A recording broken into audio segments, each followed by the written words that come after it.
Центриране на защитника. Играе с глава негов съотборник в наказателното поле. След това шут на Гилавоги и гол на Бас Дост, който бележи на своите сънародници. Той до сега имаше един гол на своята сметка в мачове срещу ПСВ Айндховен, но в първенството на Холандия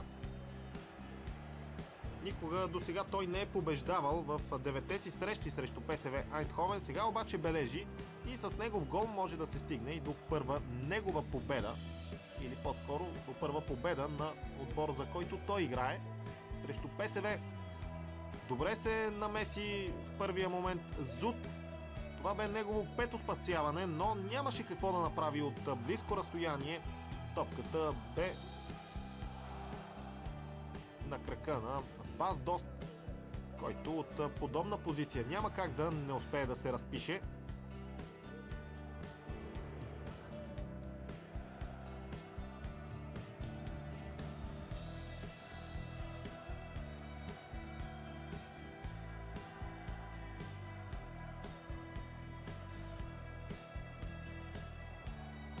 Радости за треньора на Волфсбург Дитер Хекинг.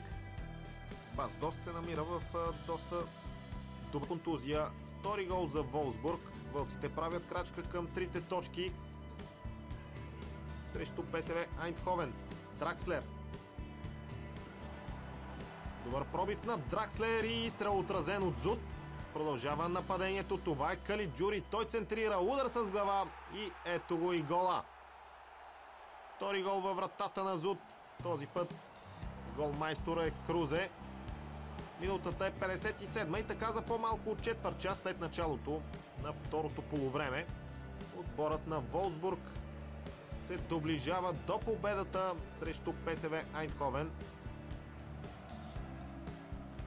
Би отвоил своя точков актив тимът на вълците в група 2, най-равностойната към този момент.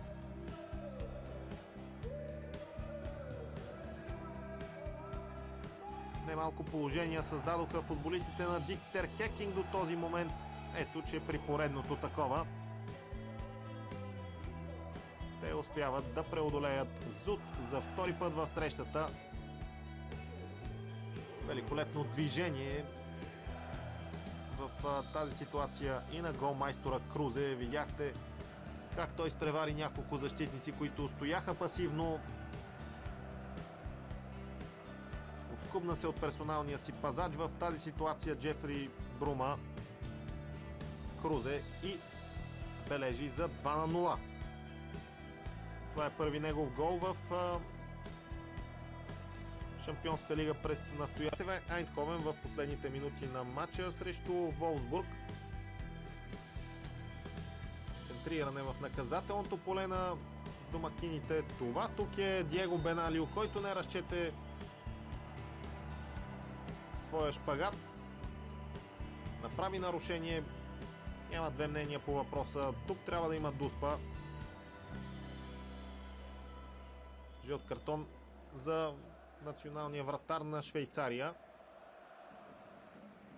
Морено бе футболиста, който бе фаулиран от Беналио.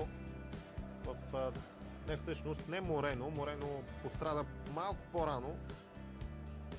А Лукадия, Юрген Лукадия, влезлия като резерва футболист на Филип Коку през второто полувреме.